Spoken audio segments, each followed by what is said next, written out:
Olá, mais uma vez, seja muito bem-vindo. Aqui você começa a semana muito bem informado. E o Ministério da Saúde aprovou o primeiro medicamento para casos leves de Covid-19 no SUS. O governo tem agora 6 meses para disponibilizar o tratamento na rede pública. O tratamento só poderá ser utilizado em caso de teste positivo para Covid em até 5 dias após o início dos sintomas. Fabricado pela Pfizer, o medicamento é composto pelos antivirais Nirmatrelvir e Ritonavir, que agem na redução da evolução da doença para quadros graves. Por isso, será ofertado para pacientes adultos imunossuprimidos ou com idade igual ou superior a 65 anos. O objetivo é prevenir internações, complicações e mortes. O Paxlovid é o primeiro medicamento a ser incorporado no Sistema Único de Saúde.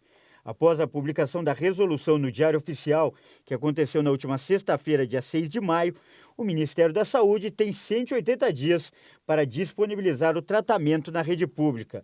Vale ressaltar que seu uso é indicado para casos de leve a moderado, em pacientes não hospitalizados que apresentem risco elevado de complicações, mas que não necessitem do uso de oxigênio. E continuando a falar de pandemia, milhões de moradores de Pequim voltaram a trabalhar em casa nesta segunda-feira, depois que as autoridades reforçaram as medidas anti-Covid. A capital da China virou mais uma vez uma cidade fantasma. Milhões de cidadãos voltaram a trabalhar de casa, deixando as ruas desertas. A China enfrenta há 2 meses o surto epidêmico mais grave desde o início de 2020. Os números de contágios são mínimos em comparação com o nível mundial, mas as autoridades mantêm o rigor na aplicação da política Covid-0. Quando alguns casos são detectados, confinamentos são impostos em cidades inteiras. Xangai, a cidade de maior população do país, está em confinamento desde o início de abril. Agora, Pequim enfrenta restrições de deslocamentos há uma semana e muitos locais públicos estão fechados. Nesta segunda-feira, as autoridades limitaram de maneira severa os acessos aos serviços não essenciais no distrito de Chaoyang, o mais dinâmico e de maior população da capital. Pequim anunciou nesta segunda-feira 49 novos casos de Covid nas últimas 24 horas.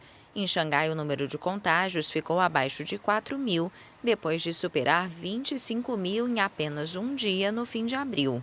A China registrou oficialmente pouco mais de 5.000 mortes provocadas pela Covid-19 desde o início da pandemia.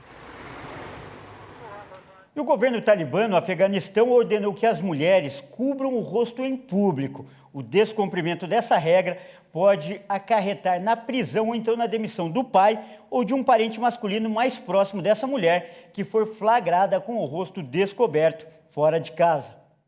O Talibã deu um passo importante na restrição das liberdades das mulheres ao determinar que as afegãs usem em público um véu que as cubra da cabeça aos pés, de preferência uma burca, símbolo da opressão no país.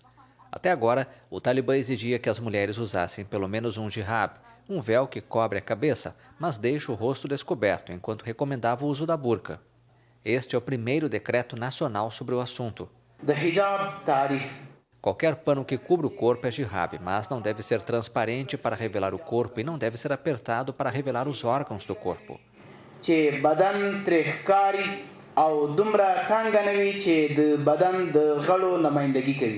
O Departamento de Estado americano afirmou que os Estados Unidos estão preocupados com a erosão dos direitos das mulheres no país. O Talibã impôs o uso da burca durante seu primeiro regime entre 1996 e 2001, durante o qual conduziu uma forte repressão aos direitos das mulheres, de acordo com sua rigorosa interpretação da Sharia, a lei islâmica. Na época, os agentes do Ministério da Promoção da Virtude açoitavam as mulheres flagradas sem a burca. E os insetos representam mais da metade da vida no planeta. E cada espécie tem a sua função, a sua importância na natureza. São mais importantes, aliás, do que parecem, mas muitos se incomodam com eles. Menos quem tem vontade de conhecer esse mundo e até se divertir apostando, por exemplo, numa corrida de baratas. Para isso, basta ir ao Planeta Inseto em São Paulo. Acompanhe na reportagem. Muita gente tem medo de barata. Uns evitam chegar perto. Pegar, então, nem pensar. Já a Sara, estar com uma barata gigante nas mãos é uma diversão. Ela pensou até em adotar uma. E é mais legal ter o peixe ou você teria essa barata aí? Eu teria barata. Pelo jeito, a menina vai seguir os passos da mãe, que é bióloga. Aprende a respeitar os animais, a amar, cuidar. Não importa que seja um inseto, todos têm um valor na cadeia biológica, então todos eles têm um valor. Então ela está aprendendo, né? Não sei se vai ser bióloga também, mas já é apaixonada pelos bichinhos. Bom, esse aqui é o bicho-pau. Como o próprio nome diz, ele se parece, né, com um galho de árvore. Ele tem essa aparência justamente para tentar despistar os predadores. Ele consegue ficar muito tempo sem se mexer, preso num galho de árvore. A exposição mostra a importância desses bichos e o universo particular deles. Ela retrata de forma interativa os diversos aspectos sobre insetos, sensibilizando o público para a importância deles na sustentabilidade ambiental, produção de alimentos e saúde pública. Maria do Carmo trouxe os dois afilhados para mostrar que nem todos os insetos são perigosos. Justamente isso, para a gente perder o medo e para a gente conhecer eles melhor e para a gente interagir com todos eles, né? Isso é muito positivo. Você já parou para pensar que antes de chegar nesse formato aqui, esse tecido passou por aqui? Essas lagartas aqui, trabalhando, comendo aqui a folha de amora? Pois é. Depois de todo esse processo, que elas comem essa folha aqui, elas viram esse casulo. E daqui sai esse tecido. Então, o famoso bicho da seda está aqui. Aqui, o visitante também pode conhecer o som de cada animal.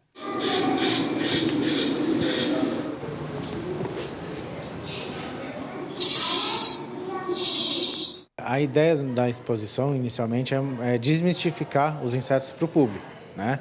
Então, mostrar que os insetos são importantes, que vão desde as abelhas que podem fazer a polinização das flores e são importantes na produção de alimentos para o ser humano, né? E até para fazer a parte de decomposição de matéria orgânica, como as baratas, os besouros também fazem isso, os cupins também são responsáveis, por exemplo, para degradar matéria orgânica vegetal, árvores que estão nas florestas, e aí são pragas para a gente. Então, é mostrar todo o universo dos insetos para o público. Maria, aquele preconceito contra os insetos, ainda muita gente tem? Sim, o pessoal às vezes adquire um medinho ou um preconceito de insetos porque lembra sempre dos insetos que são, vamos dizer, são considerados pragas ou podem causar algum mal para a gente, né? Mas também acabam esquecendo, generalizando, na verdade, isso para os insetos, para os outros insetos. Então, a nossa ideia é mostrar aquela parte dos insetos que fazem mal, é só uma pequena parte em relação aos insetos que são benéficos tanto para a natureza quanto para o ser humano. E quem quiser pode até participar de uma corrida de baratas. A vencedora desta aqui dispensou o prêmio. Porque não gosto de barata. E se você ficou curioso sobre o mundo dos insetos, a exposição abre de terça a sábado, das 9 da manhã às 4 da tarde. Mais informações pelo site planetainseto.com.br. Então, fica a dica. E essa edição termina aqui, mas às 16 horas eu volto com mais notícias do Brasil e do mundo para você. Continue ligado e até mais.